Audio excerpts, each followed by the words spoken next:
ಮೊದಲನೇದಾಗಿ ನಮ್ಮೆಲ್ಲರ ಗುರುಗಳಾದ ಬ್ರಹ್ಮಶ್ರೀ ಪಿತಾಮಹ ಸುಭಾಷ್ ಪತ್ರಿಜಿ ಅವರಿಗೂ ಸ್ವರ್ಣಮಾಲಾ ನನ್ನ ಕೋಟಿ ಕೋಟಿ ಶಿರಸಾಷ್ಟಾಂಗ ನಮಸ್ಕಾರಗಳು. ನನಗೆ ಜನ್ಮ ನೀಡಿದ ತಂದೆ ತಾಯಿಗಳಿಗೂ ಹಾಗೂ ನನ್ನ ಪ್ರಥಮ ಗುರುಗಳಾದ ಶ್ರೀಮತಿ ಮನೋರಮಾ ಮೇಡಮ್ ರವರಿಗೂ ನನ್ನ ಹೃದಯಪೂರ್ವಕ ನಮಸ್ಕಾರಗಳು. ನನ್ನ ಮಾರ್ಗದರ್ಶಕ ಗುರುಗಳಾದ ಬ್ರಹ್ಮಶ್ರೀ ಪ್ರೇಮನಾಥ್ ಸರ್ ಅವರಿಗೂ ನನ್ನ ವಂದನೆಗಳು. ಇಂತಹ ಅದ್ಭುತವಾದ ಅವಕಾಶವನ್ನು ನೀಡಿದ ರಂಗನಾಥ್ ಸರ್ಗೂ ನನ್ನ ವಂದನೆಗಳು. ಈ ದಿನ ಜೂಮ್ ನಲ್ಲಿ ಭಾಗವಹಿಸಿದ ಎಲ್ಲ ಆತ್ಮ ಬಂಧುಗಳಿಗೂ ನನ್ನ ವಂದನೆಗಳು. ಓಕೆ ಮಾಸ್ಟರ್ಸ್, ಇವತ್ತಿನ ಟಾಪಿಕ್ ಬಂದ್ಬಿಟ್ಟು ಆತ್ಮಶಾಸ್ತ್ರ. ತುಂಬಾ ಚೆನ್ನಾಗಿದೆ. ಹಾಗೆ ಪ್ರತಿಯೊಬ್ಬ ಧ್ಯಾನಿಯು ತಿಳಿದುಕೊಳ್ಳಬೇಕಾದಂತಹ ಒಂದು ಶಾಸ್ತ್ರ. ಈಗ ಶಾಸ್ತ್ರ ಅಂದ್ರೆ ಏನೋ ನಮಗೆಲ್ಲ ಗೊತ್ತಿದೆಲ್ಲ, ಯಾಕೆಂದ್ರೆ ಎಷ್ಟೊಂದಿದಾವಲ್ಲ. ವಾಸ್ತುಶಾಸ್ತ್ರ, ಖಗೋಳ ಶಾಸ್ತ್ರ, ರಾಸಾಯನಿಕ ಶಾಸ್ತ್ರ, ಭೌತಶಾಸ್ತ್ರ, ಹಾಗೆ ಇಷ್ಟೊಂದಿದೆ. ಅಂದ್ರೆ ಅದರ ಬಗ್ಗೆ ತಿಳಿಸಿಕೊಡುವ ಒಂದು ವಿದ್ಯೆ, ಕಲೆ, ಏನಾದ್ರೂ ಹೇಳ್ಬೋದು, ಜ್ಞಾನ. ಈಗ ಇವತ್ತು ನಾವು ಆತ್ಮದ ಬಗ್ಗೆ ತಿಳ್ಕೊಳ್ಳೋಣ, ಅಂದ್ರೆ ಆತ್ಮಶಾಸ್ತ್ರದ ಬಗ್ಗೆ ತಿಳ್ಕೊಳ್ಳೋಣ. ಏನಿದು ಆತ್ಮ? ನಿಜವಾಗ್ಲೂ ಹೇಳ್ಬೇಕಂದ್ರೆ ಧ್ಯಾನಕ್ಕೆ ಬರಕ್ಕಿಂತ ಮುಂಚೆ ಆತ್ಮ ಅಂದ್ರೆ ಏನು ನಮಗ್ ಗೊತ್ತೇ ಇರ್ಲಿಲ್ಲ. ಏನ್ ಗೊತ್ತಿತ್ತು? ಸೋಲ್ ಅಂತೆ ಏನೋ, ಅದೇನೋ. ಆಮೇಲೆ ಇನ್ನೊಂದು ಹೇಳ್ತಾರಲ್ಲ, ದವ್ವ ಬಿಡಿಸೋದು, ಅದೆಲ್ಲ ಹೇಳ್ತಾರಲ್ಲ, ಅದೆಲ್ಲ ಬರುತ್ತಂತೆ, ಇದಂತೆ, ರಿಲೀಸ್ ಆಗುತ್ತೆ, ಇಷ್ಟೇ ಗೊತ್ತಿರೋದು. ಆತ್ಮಕ್ಕೆ ಸಾವಿಲ್ಲ, ಇದೆ, ಅದು ಏನು ಕ್ಲಾರಿಟಿ ಇರ್ಲಿಲ್ಲ.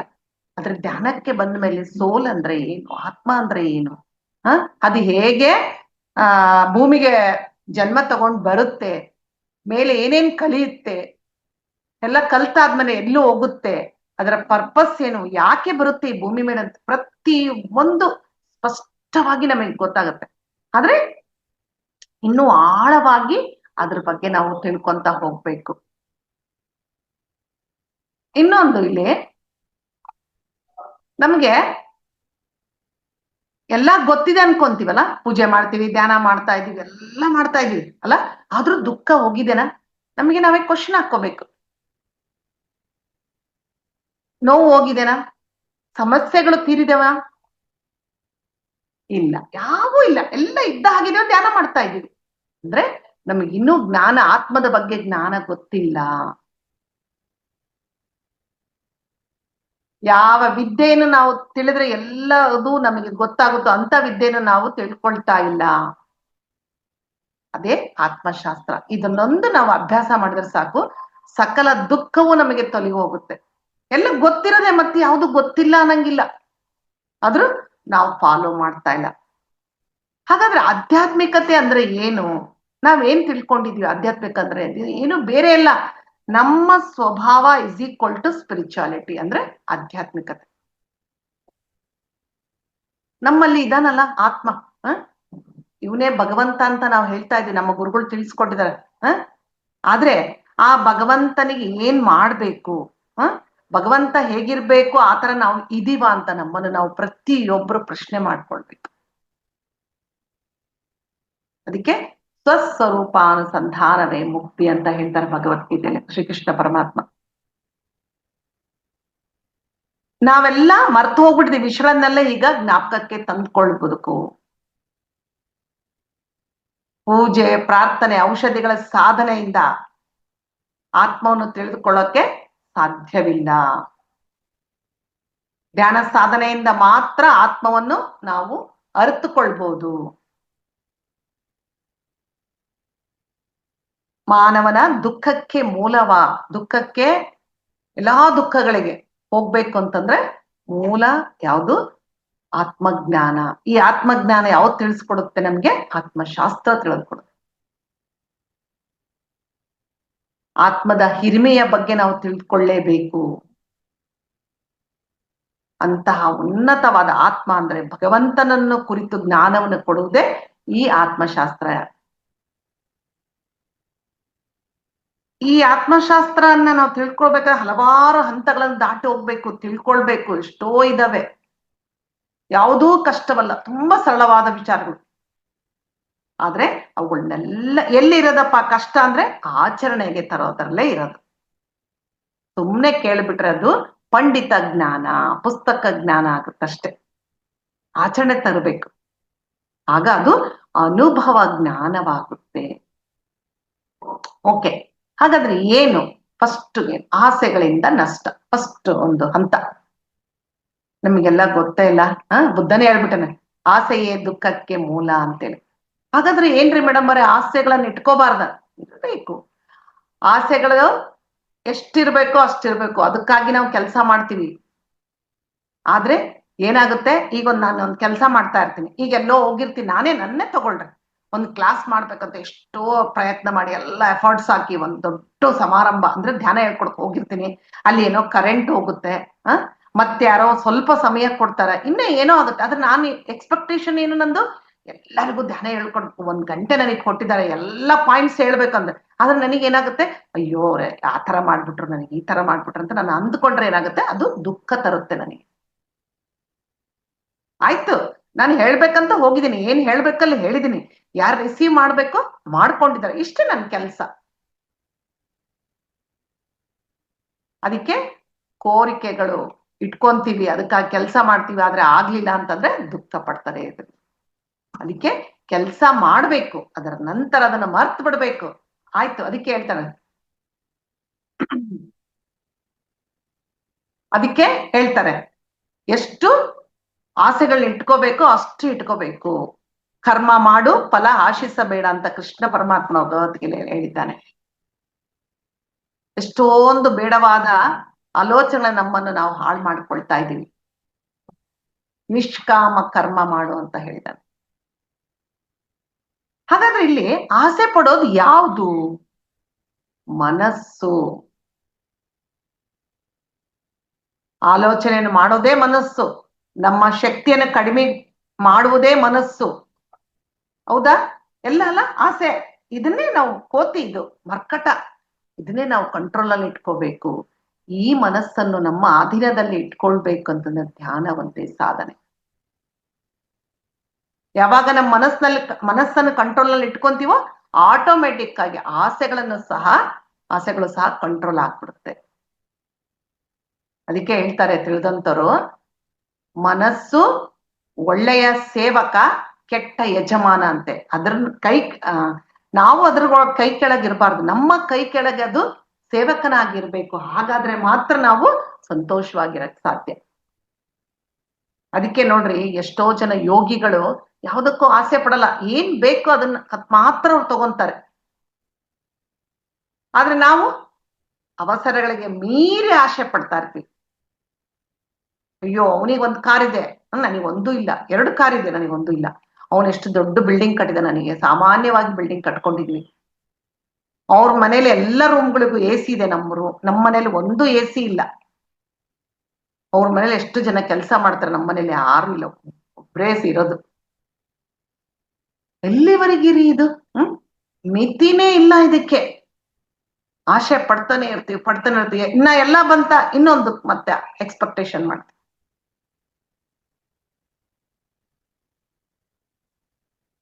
ಈಗ ನೋಡ್ರಿ, ಯಾರೋ ಒಬ್ರು ವಿದ್ಯಾರ್ಥಿನೇ ತಗೊಳ್ರಿ ಒಂದು ಎಕ್ಸಾಂಪಲ್. ಪೂಜೆ ಗೀಜೆ ಎಲ್ಲ ಚೆನ್ನಾಗಿ ಮಾಡ್ತಾ ಇರ್ತಾನೆ. ಓದದೇ ಇದ್ರೆ ಅವನ್ ಪಾಸ್ ಆಗ್ತಾನ? ಇಲ್ಲ. ಕಷ್ಟಪಟ್ಟು ಓದಬೇಕು. ಅದಕ್ಕೆ ಕೆಲಸ ಮಾಡ್ಬೇಕು, ಎಕ್ಸ್ಪೆಕ್ಟೇಷನ್ ಮಾಡಬಾರ್ದು ಅಂತೇಳಿ. ಭಗವಂತ ನೋಡಿ, ಈ ಸೃಷ್ಟಿಯಲ್ಲಿ ಯೂನಿವರ್ಸ್ ಎಲ್ಲ ಇಟ್ಟಿದ್ದಾನೆ, ಏನ್ ಬೇಕೋ ಅದು ನಮಗೆ ಸಿಗುತ್ತೆ. ಆದ್ರೆ ಅದನ್ನ ನಾವು ಹೊಂದಬೇಕಂದ್ರೆ, ಅದಂದ್ರೆ ಪಡಿಬೇಕಂದ್ರೆ ಕೆಲಸ ಮಾಡ್ಬೇಕು. ಇದೇ ಭಗವಂತನ ಏರ್ಪಾಟು. ಆದ್ರೆ ಆಸೆ ಪಟ್ರೆ ಮಾತ್ರ ಏನೂ ಸಿಗಲ್ಲ. ಯಾರು ಎಷ್ಟು ಕಷ್ಟ ಪಡ್ತಾರೋ ಅದು ಸಿಗೋ ಏರ್ಪಾಟನ್ನ ಭಗವಂತ ಮಾಡಿರ್ತಾನೆ. ಅದಕ್ಕೆ ನೋಡ್ರಿ ಹೇಳ್ತಾರೆ, ನಮಗೆ ಏನ್ ಬೇಕು, ಸರಿ ನನಗೆ ಒಳ್ಳೆ ಬಟ್ಟೆಗಳು ಬೇಕು ಅಂದ್ರೆ ಅದನ್ನ ಇನ್ನೊಬ್ರಿಗೆ ಕೊಡ್ಬೇಕು.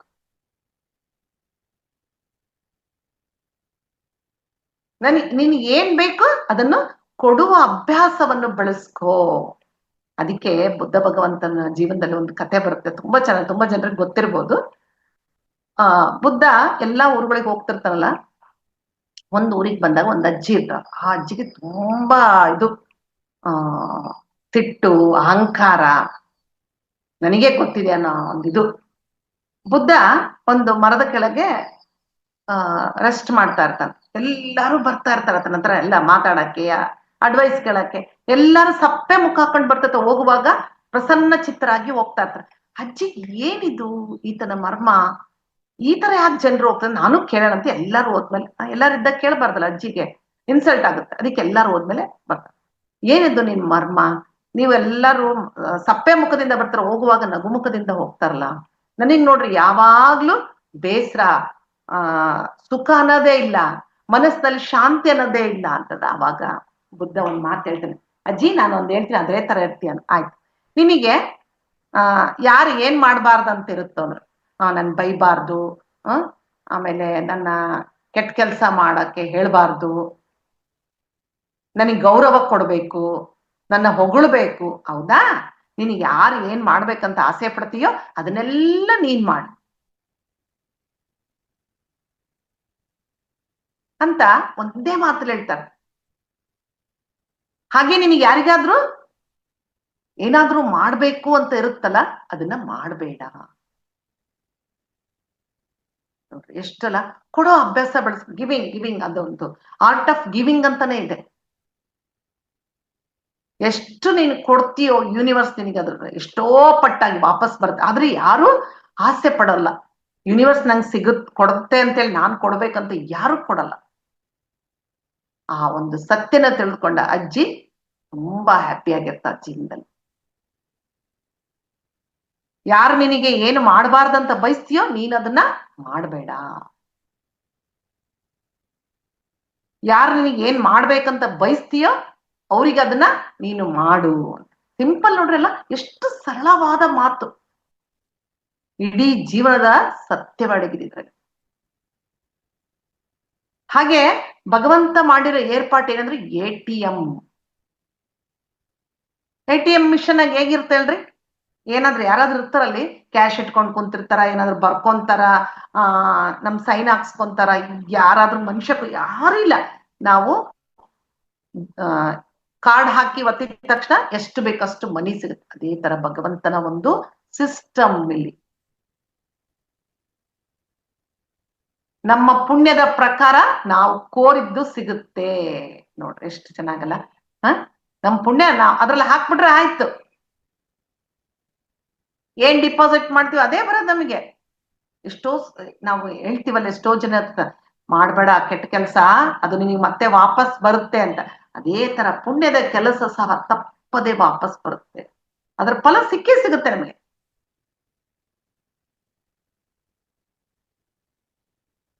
ಏನ್ ಮಾಡಿದ್ರೆ ಅದನ್ನು ಹೊಂದೋ ಏರ್ಪಾಡು ಭಗವಂತ ಮಾಡಿರ್ತಾನೆ. ಆದ್ರೆ ಇದನ್ನ ನಾವು ಅರ್ಥ ಮಾಡ್ಕೊಳ್ಬೇಕು. ಅದಕ್ಕೆ ಪ್ರತಿಯೊಬ್ರು ಏನ್ ತಿಳ್ಕೊಳ್ಬೇಕು, ಪೂಜೆ ಮಾಡುವುದಲ್ಲ, ಪ್ರಯತ್ನ ಮಾಡ್ಬೇಕು. ಈಗ ಏನೋ ಒಂದು ಪ್ರಾಬ್ಲಮ್ ಬಂದಿರುತ್ತೆ, ಭಗವಂತ ನಾನು ಪೂಜೆ ಮಾಡ್ತೀನಪ್ಪ ಹೋಗ್ಲಿ ಅಂತ ಪ್ರಾರ್ಥನೆ ಮಾಡಿದ್ರೆ ಹೋಗುತ್ತಾ? ಇಲ್ಲ. ಅದಕ್ಕೆ ಏನ್ ಮಾಡ್ಬೇಕು, ಅದನ್ನ ಕೆಲಸ ಮಾಡ್ಬೇಕು. ಪ್ರತಿ ಒಂದು ಸಮಸ್ಯೆಗೆ ಒಂದು ಪರಿಹಾರ ಅಂತ ಇದ್ದೇ ಇರುತ್ತೆ. ಆದ್ರೆ ನಾವು ಪರಿಹಾರನ ನೋಡ್ತಾ ಇಲ್ಲ. ಪ್ರಾರ್ಥನೆ ಮಾಡೋದಲ್ಲ, ಸಾಧನೆ ಮಾಡ್ಬೇಕು. ಆಸೆ ಪಡೋದಲ್ಲ, ಕೆಲಸ ಮಾಡ್ಬೇಕು. ಆಗ್ಲೇ ನಾವು ಯಾವ್ದನ್ನಾದ್ರೂ ಸಾಧಿಸೋಕೆ ಸಾಧ್ಯ.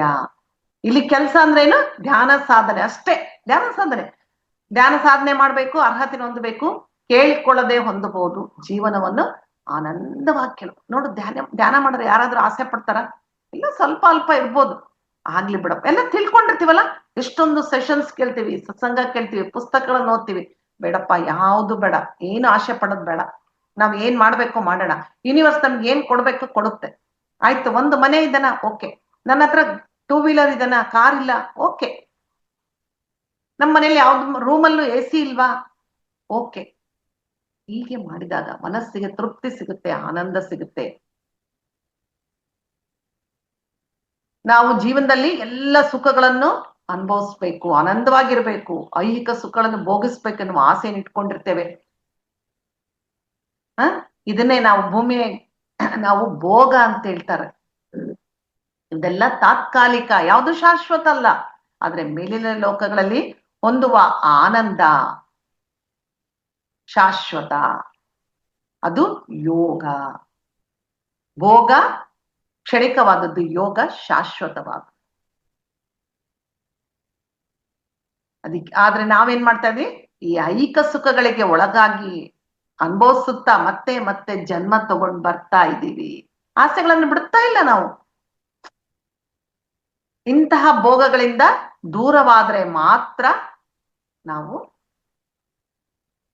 ಆ ಜನನ ಮರಣ ಚಕ್ರಗಳಿಂದ ಮುಕ್ತಿಯನ್ನು ಹೊಂದಬಹುದು. ಹೀಗೆ ಮನುಷ್ಯ ಯೋಗಿ ಆಗ್ಬೇಕಂದ್ರೆ ಏನ್ ಮಾಡಬೇಕು? ಧ್ಯಾನ, ಸ್ವಾಧ್ಯಾಯ, ಸಜ್ಜನ ಸಾಂಗತ್ಯ, ಆಚಾರ್ಯ ಸಾಂಗತ್ಯವನ್ನು ಹೊಂದಬೇಕು. ಓಕೆ, ಇದು ಆಸೆಗಳನ್ನು ನೋಡಿದ್ವಿ. ಈಗ ಇನ್ನೊಂದು, ಹೆಸರು ನೀನಾ. ಎಷ್ಟು ಚೆನ್ನಾಗಿದೆ ನೋಡಿ. ಸಾಮಾನ್ಯವಾಗಿ ಯಾರಾದ್ರೂ ಕೇಳಿದ್ರೆ ಏನಾಗ್ತೀವಿ, ನಮ್ಮ ಹೆಸರು ಹೇಳ್ತೀವಲ್ಲ, ನೀನ್ ಯಾರು ಅಂದ್ರೆ ನಾನು ಉಮಾರಾಣಿ ಅಂತ ಹೇಳ್ತೀನಿ. ಆಮೇಲೆ ಹೆಸರು ನಮ್ಮನ್ನ ಯಾರಾದ್ರೂ ಹೊಗಳಿದ್ರು, ನಮ್ಮ ಹೆಸರು ಪೇಪರ್ನಲ್ಲಿ ಹಾಕಿದ್ರು ಎಷ್ಟು ಉಬ್ಬಿ ಹೋಗ್ತಾ ಇರ್ತೀವಿ. ಅಥವಾ ಎಲ್ಲಾದ್ರೂ ದಾನ ಧರ್ಮ ಮಾಡಕ್, ಆಯ್ತಪ್ಪ ನಾನು ಒಂದ್ 5 ಲಕ್ಷ ಕೊಡ್ತೀನಿ, ಆ ರೂಮಿಗೆ ಫ್ರಂಟ್ ಅಲ್ಲೇ ದೊಡ್ಡ ದೊಡ್ಡ ಅಕ್ಷರ ನನ್ನ ಹೆಸರು ಹಾಕ್ಸ್ಬೇಕು. ಯಾಕೆ ಬೇಕು? ಅಂದ್ರೆ ನೀನ್ ಹೆಸರು ಅಂತ ನೀನ್ ಭಾವಿಸಿದ್ಯಾ? ಒಂದು ಕ್ಷಣ ಯೋಚನೆ ಮಾಡ್ರಿ. ನೀವು ಹುಟ್ಟಿದ ಮೇಲೆ ಕೆಲವ್ರು 5 ತಿಂಗಳಲ್ಲಿ ನಾಮಕರಣ ಮಾಡ್ತಾರೆ, ಕೆಲವ್ರು 7, 9. ಈಗ ಒಬ್ಬೊಬ್ರದ್ದು ಒಂದೊಂದು ಆಚಾರ. ಅಲ್ಲಿವರೆಗೂ ನಿನ್ನಲ್ಲಿ ಹೆಸರಿದೆನಾ? ಇಲ್ಲ. ಏನ್ ಕರಿತಾ ಇದ್ರು ನಿನ್ನ? ಚಿನ್ನು, ಪಪ್ಪಿ, ಪುಟ್ಟ, ಬಂಗಾರ ಅಂತ ಕರಿತಾರದು. ಆದ್ರೆ ನಾಮಕರಣ ಆದ ಮೇಲೆ ನಿನ್ನ ಹೆಸರಿಡ್ತಾರೆ. ಅಂದ್ರೆ ನೀನು ತಗೊಂಡ್ ಬಂದಿದ್ದಲ್ಲ ಹೆಸರು. ಹುಟ್ಟಿದಾಗ ನಿನಗೆ ಯಾವ ಹೆಸರು ಇಲ್ಲ. ಅಂದ್ರೆ ಹೆಸರು ನೀನಲ್ಲ ಅಂತ ಅರ್ಥ ಆಯ್ತು. ಹಾಗಾದ್ರೆ ನೀನೇ ಹೆಸರೇ ನೀನಲ್ಲ ಅಂದ್ಮೇಲೆ ಯಾಕೆ ಆ ಹೆಸರಿಗೆ ಅಷ್ಟು ಪ್ರಾಮುಖ್ಯತೆ ಕೊಡ್ತೀಯ? ಅಂದ್ರೆ ನೀನು ಮತ್ತು ಹೆಸರನ್ನು ಸೇರಿಸ್ಬಿಟ್ಟಿದೀಯ ಈಗ ನೀನು. ಇದು ಒಂದು. ಓಕೆ, ಈ ಜನ್ಮದಲ್ಲಿ ನನ್ನ ಹೆಸರು ಉಮಾರಾಣಿ, ಹೌದಾ? ಇನ್ನೊಂದು, ಹಿಂದಕ್ಕೆ ಎಷ್ಟೋ ಜನ್ಮಗಳು ವಿವಿಧ ವಿಧವಾದ ಹೆಸರುಗಳನ್ನ ಇಟ್ಕೊಂಡಿರ್ತೀನಿ. ಅಂದ್ರೆ ಒಂದು ಗುರ್ತಿಗಾಗಿ ಒಂದು ಹೆಸರಿಟ್ಟಿರ್ತಾರೆ. ಯಾವುದೂ ನಿನ್ನ ಹೆಸರಲ್ಲ. ಹೆಸರನ್ನು ಕುರಿತು ಆಲೋಚಿಸ್ಬೇಡ, ನಿನ್ನ ಬಗ್ಗೆ ಆಲೋಚಿಸು. ನೀನು ಯಾರು ಅಂತ ತಿಳ್ಕೊಳಕ್ ಪ್ರಯತ್ನ ಮಾಡು. ನಿನ್ನನ್ನು ನೀನು ಉದ್ಧರಿಸ್ಕೋ. ಹೆಸರಲ್ಲ, ನೀನು ದೇಹ ಅಲ್ಲ, ದೇಹದಲ್ಲಿ ಇದ್ದೀಯ ಅಷ್ಟೇ. ಅಂದ್ರೆ ದೇಹದಲ್ಲಿ ಇರುವುದು ನೀನು ಅಂತ ಆದ್ಮೇಲೆ ನೀನು ಯಾರು? ಆತ್ಮ. ಆತ್ಮ ನೀನಾದ್ರೆ ಹಾಗಾದ್ರೆ ನೀನು ದೇಹ ಅಲ್ಲ. ಆದ್ರೆ ಈ ದೇಹಕ್ಕೆ ಏನ್ ಇಟ್ಟಿದ್ದಾರೆ? ಹೆಸರಿಟ್ಟಿದ್ದಾರೆ ಅಷ್ಟೇ. ಅಂದ್ರೆ ಹೆಸರು ನೀನಲ್ಲ. ಅಕಸ್ಮಾತ್ ಪೇಪರ್ ಅಲ್ಲಿ ಏನೋ ನನ್ನ ಹೆಸರು ಹಾಕಿದ್ರು, ಹೋಗ್ಲಿ ಬಿಡು ಅಷ್ಟೇ. ನನ್ನ ಹೆಸರು ಬಂದಿದೆ ದಪ್ಪಾಕ್ಷರಗಳಲ್ಲೇ ಹಾಕಿ ಪೇಪರ್ ಅಲ್ಲಿ, ಯಾವುದೂ ಬೇಡ. ಅದಕ್ಕೆ ಸದಾ ನಾವು ದೇಹವಲ್ಲ ಆತ್ಮ ಆತ್ಮ ಅಂತ ತಿಳ್ಕೊಬೇಕು. ನಮ್ಮ ಗುರುಗಳು ಯಾವಾಗ್ಲೂ ಹೇಳ್ತಲ್ಲ, ನೀನು ಆತ್ಮಸ್ವರೂಪಿ. You are the soul, not body. Okay, ಮತ್ತೆ ಮುಂದಿನ ಹಂತ ನೋಡೋಣ. ಮನೋಧೈರ್ಯ, ಆತ್ಮಸ್ಥೈರ್ಯ. ನೋಡ್ರಿ, ಧೈರ್ಯ ಅಂದ್ಮೇಲೆ ಎಲ್ಲ ಒಂದೇ ಅಲ್ಲ. ಮನೋಧೈರ್ಯ, ನಾವು ಮುಂದೆ ಹೋಗ್ಬೇಕು, ಆತ್ಮಸ್ಥಿತಿಯಲ್ಲಿ ಡೆವಲಪ್ ಆಗ್ಬೇಕು ಅಂದ್ರೆ ಆತ್ಮಸ್ಥೈರ್ಯ ಬೇಕು. ಈ ನಾರ್ಮಲ್ ಈ ಜೀವನದಲ್ಲಿ ಇರೋ ಧೈರ್ಯ ಅಲ್ಲ. ಮನಸ್ಸಿಗೆ ಸಂಬಂಧಿಸಿದ ಮಾತ್ರ ಧೈರ್ಯ, ಆತ್ಮಕ್ಕೆ ಸಂಬಂಧಿಸಿದ್ದು ಸ್ಥೈರ್ಯ. ನೋಡ್ರಿ ಎಷ್ಟು ಡಿಫ್ರೆನ್ಸ್ ಇದೆ, ಸೂಕ್ಷ್ಮವಾಗಿ ಅಬ್ಸರ್ವ್ ಮಾಡ್ಬೇಕಿದೆ. ನಾವು ತೆಗೆದುಕೊಳ್ಳೋ ಆಹಾರ, ಕುಟುಂಬ ವಾತಾವರಣ, ತಂದೆ ತಾಯಿಗಳ ಪಾಲನೆ, ಇವುಗಳೆಲ್ಲದರ ಆಧಾರ ಮೇಲೆ ನಮ್ಮ ಧೈರ್ಯ ಅವಲಂಬಿತವಾಗುತ್ತೆ. ಆದ್ರೆ ಆತ್ಮಸ್ಥೈರ್ಯ ಮಾತ್ರ ಧ್ಯಾನದ ಮೇಲೆ ಅವಲಂಬಿತವಾಗಿರುತ್ತೆ. ನೋಡ್ರಿ, ತುಂಬಾ ಜನ ಇರ್ತಾರೆ, ಧೈರ್ಯ ನನಗೆ ತುಂಬಾ ಧೈರ್ಯ ಇದೆ ಅಂತಾರೆ. ಮುಂದೆ ಹೋಗ್ತಿರ್ತಾರೆ, ಎಷ್ಟೊಂದು ಕೆಲಸ ಮಾಡ್ತಿರ್ತಾರೆ, ನುಗ್ಗುತ್ತಾ ಇರ್ತಾರೆ. ಏನ್ ಧೈರ್ಯಪ್ಪ ಅವರಿಗೆ ಅಂತಿರ್ತಾರೆ. ಆದ್ರೆ ಅಂತವ್ರು ಕತ್ಲೆ ಅಂದ್ರೆ ಹೆದರ್ತಾ ಇರ್ತಾರೆ. ಯಾಕೆ? ಒಂದ್ರಲ್ಲಿ ಧೈರ್ಯ ಇದೆ, ಇನ್ನೊಂದ್ರಲ್ಲಿ ಭಯ ಇದೆ. ಇದು ಮನೋಧೈರ್ಯ. ಆದ್ರೆ ಆತ್ಮಸ್ಥೈರ್ಯ ಇದ್ರೆ ಯಾವುದ್ರಲ್ಲೂ ಹೆದರಿಕೆ ಇರಲ್ಲ. ಹಾಗೆ ಮುಂದೆ ಹೋಗ್ತಾನೆ ಇರ್ತೀವಿ ನಾವು. ಏನೇ ಬಂದ್ರು ಹೆದರ್ಕೊಳಲ್ಲ, ಚಿಂತೆ ಮಾಡಲ್ಲ. ಅದಕ್ಕೆ ಆತ್ಮಸ್ಥೈರ್ಯ ಇದ್ರೆ ಏನಾದ್ರೂ ಸಾಧನೆ ಮಾಡ್ಬೋದು ಅಂತ ಹೇಳ್ತಾರೆ. ಆದ್ರೆ ಇಂತಹ ಆತ್ಮಸ್ಥೈರ್ಯ ಧ್ಯಾನ ಸಾಧನೆಯಿಂದ ಬರುತ್ತೆ. ಯಾರು ಈ ಆತ್ಮಸ್ಥೈರ್ಯವನ್ನು ಹೊಂದಿರ್ತಾರೋ ಅಂತವ್ರು ಜೀವನದಲ್ಲಿ ಎಂತದೇ ಪರಿಸ್ಥಿತಿಗಳು ಬಂದ ಆರಾಮಾಗಿ ಎದುರಿಸ್ತಾರೆ. ಏನೇ ಪ್ರಾಬ್ಲಮ್ಸ್ ಬಂದ್ರು ಕುಗ್ಗೋದೇ ಇಲ್ಲ, ಇಷ್ಟೇ ತಾನೇ ಅಂತ ಯಾವುದಕ್ಕೆ ಎದ್ರಲ್ಲ. ಬಿಸ್ನೆಸ್ ಲಾಸ್ ಆಯ್ತಾ, ಓಕೆ. ಯಾರೋ ತೀರು ಹೋದ್ರ, ಓಕೆ. ಏನೋ ಕಳ್ಕೊಂಡಿದೀಯಾ, ಓಕೆ. ಯಾವುದಕ್ಕೂ ಕುಗ್ಗೋದಿಲ್ಲ. ಒಂದು ಜಯ ಆಗ್ಲಿ ಅಪಜಯ ಆಗ್ಲಿ ಬಂದ್ರು ಹೆದರೋದಿಲ್ಲ, ಮಾನ ಅಪಮಾನಗಳಿಗೂ ಹೆದರೋದಿಲ್ಲ. ಎಂತಹ ಸ್ಥಿತಿ ಬರ್ಲಿ ಸಮಸ್ಥಿತಿಯಲ್ಲಿ ಇರ್ತಾರೆ ಇಂಥವ್ರು. ಇವರು ತಪ್ಪುಗಳನ್ನಾಗ್ಲಿ ಪಾಪಗಳನ್ನಾಗ್ಲಿ ಮಾಡೋದೇ ಇಲ್ಲ, ಯಾರ ಮೇಲೂ ಡಿಪೆಂಡ್ ಆಗಿರಲ್ಲ, ಯಾರನ್ನೂ ಸಮರ್ಥಿಸೋದಿಲ್ಲ, ಪ್ರಾರ್ಥಿಸೋದಿಲ್ಲ, ಎಲ್ರಿಗೂ ಉಪಕಾರ ಮಾಡ್ತಾರೆ. ಅದಕ್ಕೆ ಮನೋಧೈರ್ಯಕ್ಕಿಂತ ಆತ್ಮಸ್ಥೈರ್ಯ ದೊಡ್ಡದು. ಇದನ್ನ ನಾವು ಧ್ಯಾನದಿಂದ ಸಾಧಿಸ್ಬೇಕು. ಓಕೆ. ನಂತರ ವಿದ್ಯೆ. ವಿದ್ಯೆಯಲ್ಲಿ 2 ವಿಧ ಇದೆ. ಯಾವ ಅಂತ ತಿಳ್ಕೊಳ್ಳೋಣ. ವಿದ್ಯೆ ಅನ್ನೋದು ಮನುಷ್ಯನಿಗೆ ಬೇಕೇ ಬೇಕಲ್ಲ, ತುಂಬಾ ಮುಖ್ಯ. ಪ್ರತಿಯೊಬ್ಬರಿಗೂ ಇರುತ್ತಲ್ಲ. ಯಾರೇ ಆಗ್ಲಿ, ನಮ್ಮ ಮಕ್ಳು ಓದಿ ವಿದ್ಯಾವಂತರಾಗ್ಬೇಕು, ದೊಡ್ಡ ಪದವಿಗಳನ್ನ ಗಳಿಸ್ಬೇಕು, ಎಲ್ಲರೂ ಹೊಗಳ್ಬೇಕು ಅಂತ ಯಾರಿಗಿರಲ್ಲ ಆಸೆ? ಅವರಿಗೂ ಸ್ವತಃ ಇರುತ್ತೆ, ತಂದೆ ತಾಯಿಗಳಿಗಿರುತ್ತೆ. ಆದ್ರೆ ಚೆನ್ನಾಗಿ ಓದಿ ಚೆನ್ನಾಗಿ ಸಂಪಾದನೆ ಮಾಡಿ ಎಲ್ಲ ಸಿಕ್ತು ಅಂದ್ರೆ ಸುಖ ಇರುತ್ತಾ? ಸಾಧ್ಯ ಇಲ್ಲ. ಎಲ್ಲರಿಗೂ ಇರಲ್ಲ. ಕೆಲವ್ರು ಇರ್ತಾರೆ, ಕೆಲವ್ರು ಇನ್ನ ಎಷ್ಟೇ ಇದ್ರು ಇನ್ನ ಅದು ಕೆಲಸದ ಚಿಂತೆ, ಫ್ಯಾಮಿಲಿ ಚಿಂತೆ, ಮತ್ತೊಂದು ಹೀಗೆ ಇದ್ದೇ ಇರುತ್ತೆ. ಆದ್ರೆ ಆನಂದ ಅನ್ನೋದು ಸಿಗಲ್ಲ. ಅದಕ್ಕೆ ಧನವನ್ನು ಸಂಪಾದಿಸಿ ಕೊಡುವ ವಿದ್ಯೆಯ ಜೊತೆಗೆ ದುಃಖವನ್ನು ನಿವಾರಿಸುವ ವಿದ್ಯೆ ಕೂಡ ತುಂಬಾ ಮುಖ್ಯ ಆಗುತ್ತೆ. ಅದಕ್ಕೆ ವಿದ್ಯೆಗಳಲ್ಲಿ 2 ವಿದ್ಯೆ ಪ್ರತಿಯೊಬ್ರು ತಿಳ್ಕೊಳ್ಬೇಕಿದು. ಅಕ್ಷರ ವಿದ್ಯೆ, ಕ್ಷರ ವಿದ್ಯೆ. ಅಕ್ಷರ ವಿದ್ಯೆ ಅಂದ್ರೇನು? ಅಕ್ಷರ ಅಂದ್ರೆ ನಶಿಸಿ ಹೋಗೋದು, ಅಕ್ಷರ ನಾಶವಿಲ್ಲದ್ದು. ಅಂತಹ ವಿದ್ಯೆಯನ್ನ ನಾವು ತಿಳ್ಕೊಳ್ಬೇಕು. ಇದನ್ನು ಯಾವುದಂತ ಹೇಳ್ತಾರೆ? ಅದಕ್ಕೆ ಆಧ್ಯಾತ್ಮಿಕ ವಿದ್ಯೆ ಅಥವಾ ಆತ್ಮವಿದ್ಯೆ. ಇದು ನಮಗೆ ಕಣ್ಣಿಗೆ ಕಾಣಿಸದೇ ಇರೋ ಪರಲೋಕಗಳ ಬಗ್ಗೆ ನಮಗೆ ತಿಳಿಸ್ಕೊಡುತ್ತೆ, ಅದರ ಬಗ್ಗೆ ಜ್ಞಾನವನ್ನು ಕೊಡುತ್ತೆ, ಬಂಧ ಮುಕ್ತರನ್ನಾಗಿ ಮಾಡುತ್ತೆ. ಆದ್ರೆ ಕ್ಷರವಿದ್ಯೆ ಇದ್ಯಾವ್ದಿದು? ನಾಶ ಆಗೋದಿದು. ಇದು ಪ್ರಾಪಂಚಿಕ ವಿದ್ಯೆ. ಇದು ಭುಕ್ತಿ ಕೊಡುತ್ತೆ, ಮುಕ್ತಿ ಅಲ್ಲ, ಭುಕ್ತಿ ಕೊಡುತ್ತೆ, ಸುಖವನ್ನು ಕೊಡುತ್ತೆ, ಆದ್ರೆ ದುಃಖವನ್ನು ನಿವಾರಿಸೋದಿಲ್ಲ.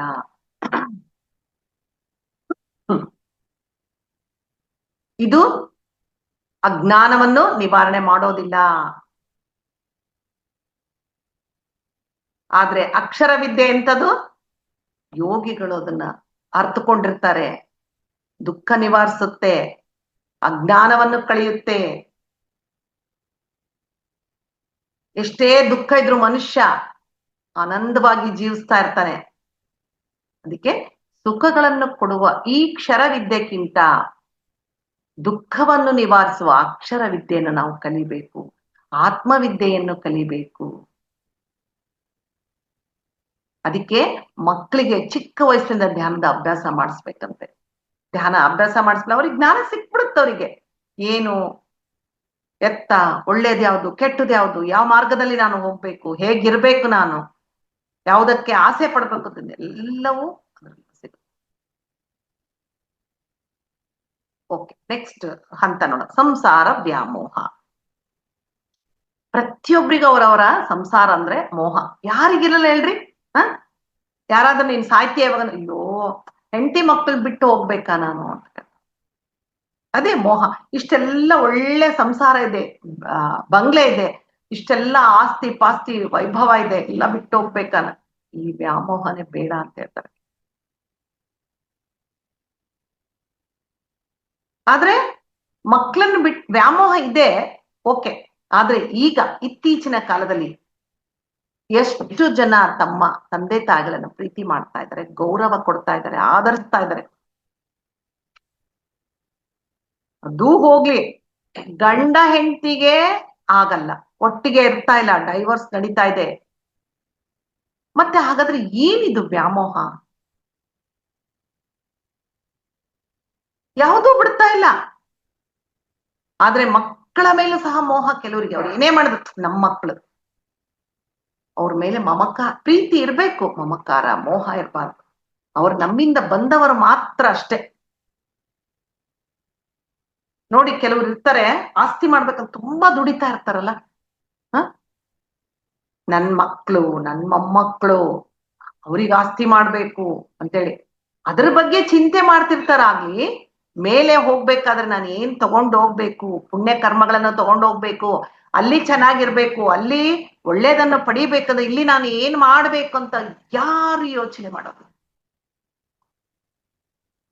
ಅದಕ್ಕೆ ಸಂಸಾರ ವ್ಯಾಮೋಹ ಅಲ್ಲ, ಮೋಕ್ಷ ವ್ಯಾಮೋಹ ಇರ್ಬೇಕು ಅಂತ ಹೇಳ್ತಾರೆ. ಮೋಕ್ಷ ವ್ಯಾಮೋಹ ಇರ್ಬೇಕು, ಮಾಡ್ಬೇಕು.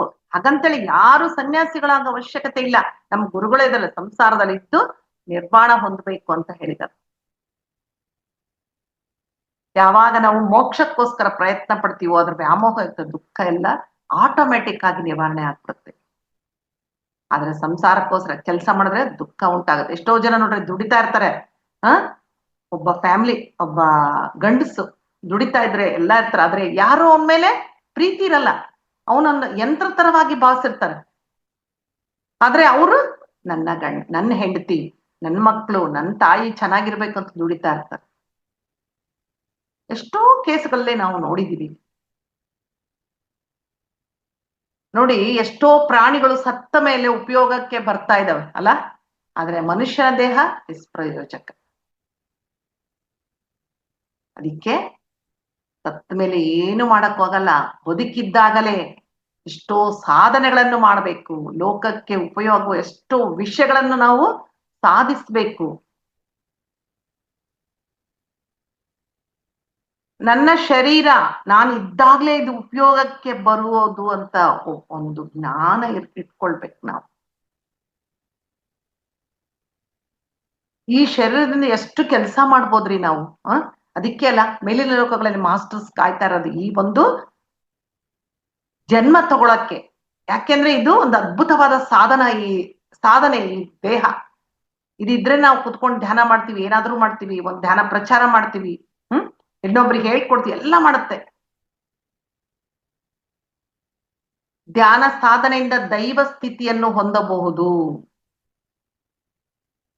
ಮೋಕ್ಷವನ್ನು ಹೊಂದಬಹುದು. ಆದ ಕಾರಣ ಸಂಸಾರ ವ್ಯಾಮೋಹದಲ್ಲಿ ಬಿದ್ದು ಬೆಲೆಯುಳ್ಳ ದೇಹವನ್ನು ವ್ಯರ್ಥ ಮಾಡಕ್ಕಿಂತ ಧ್ಯಾನ ಸಾಧನೆಗೆ ಈ ದೇಹವನ್ನು ಉಪಯೋಗಿಸ್ಕೋಬೇಕು, ದೈವತ್ವವನ್ನು ಹೊಂದಬೇಕು, ಮತ್ತೆ ಜೀವನವನ್ನು ಸದ್ವಿನಿಯೋಗಗೊಳಿಸ್ಕೊಳ್ಬೇಕು. ಎಷ್ಟೋ ಜನರಿಗೆ ಜೀವನ ಅಂದ್ರೆ ಏನು ಅಂತಾನೆ ಗೊತ್ತಿಲ್ಲ.